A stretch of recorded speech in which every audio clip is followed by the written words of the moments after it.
E quando eu estava lendo essa passagem bíblica, eu lembrei de um período em que Abacuque era profeta em Judá. Nós sabemos que quando Abacuque se encontrava profetizando ali na cidade de Judá, o rei da época era Manassés. E Manassés foi um dos piores reis da Bíblia Sagrada. Ele era filho de um grande rei, mas foi um rei perverso. Nós sabemos que ele vai trazer para dentro de Judá a cultura, a feitiçaria egípcia para dentro da cidade de Judá, aonde eles pegavam espada ou uma faca, abriam um tórax de criança, tirando os órgãos de dentro, fazendo bruxaria. Ele também vai mandar matar o profeta Isaías. Era um homem que, assim, um dos piores reis da Bíblia. Falta palavra para falar desse homem nessa noite. Só que em meio a isso tudo, Deus vai começar a usar o profeta Abacuque como intervenção divina, porque ele vai se encontrar no meio de um povo que estava caminhando e surfando nos prefeitos de Manassés, mas também tinha um lado que o Senhor queria trazer aquele povo de volta para eles. E a Bíblia diz que Deus vai começar a usar Abacuque como profeta, como intervenção ali, porque a noiva que era Judá estava com aparência de noiva, mas ao mesmo tempo era uma noiva pecaminosa. E Deus, querendo descer com a sua sentença sobre Judá, ele começa a usar o profeta Abacuque, porque nós sabemos que o Senhor ele até na corda, mas uma hora ele puxa. Eu li esse versículo que parecia ter sido do nosso meio, mas não era. Tem um presbítero que servia a Deus com a gente, foi morar na região dos lagos. Ele e a esposa missionária, foi ungida missionária lá. Só que nos anos 90 ele viveu num mundo do pagode, onde até os dias de hoje ele recebe round da música, agora tinha feito nos anos 90. O homem de Deus, consagrado a Deus, servindo a Deus, mas resolveu voltar a tocar pagode, a gravar no mundão, porque não aguentou passar os processos a qual o Senhor permitiu dele passar.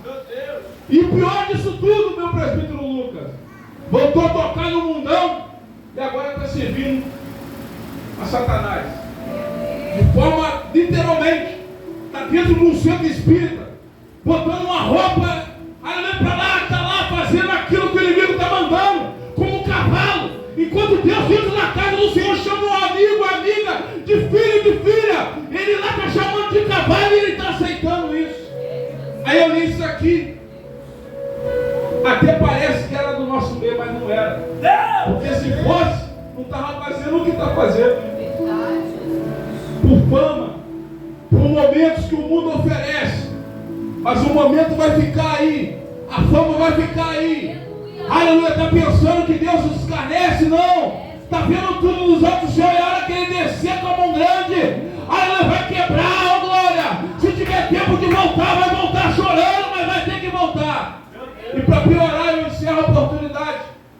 A gente sabe que no nosso meio tem uma frase nas redes sociais, que Deus, quando afasta pessoas da gente, é porque Deus está em lugares que a gente não está e ouviu coisas que a gente não ouve.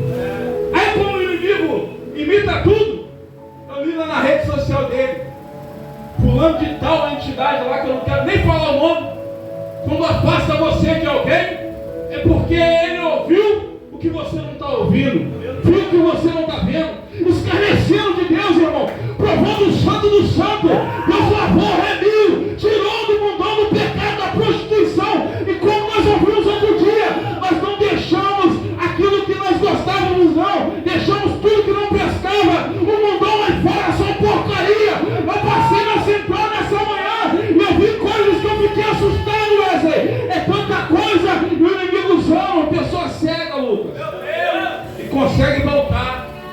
Pisou no santo do santo, comeu do bom do melhor, mas por causa do gostinho que o mundo pode oferecer. Se ele soubesse o que ele está perdendo, irmãos, que o Senhor possa ter misericórdia, porque eu vi muitos sair do nosso meio e não consegui mais voltar. Meu Deus. Serviu a Deus com a gente, uma missionária, ela morreu no centro espírita, porque se afastou e foi servir aos encostos. Infarto fulminante, irmão, dentro de um centro espírita. Só Deus para ter misericórdia. misericórdia. Mas a epístola de João diz, né? Estava no nosso meio. Mas é a Bíblia que está dizendo. Que o Senhor possa nos despertar cada dia. Que o Senhor possa continuar abençoando a cada um dos irmãos. Que assim eu agradeço a rica oportunidade de novo.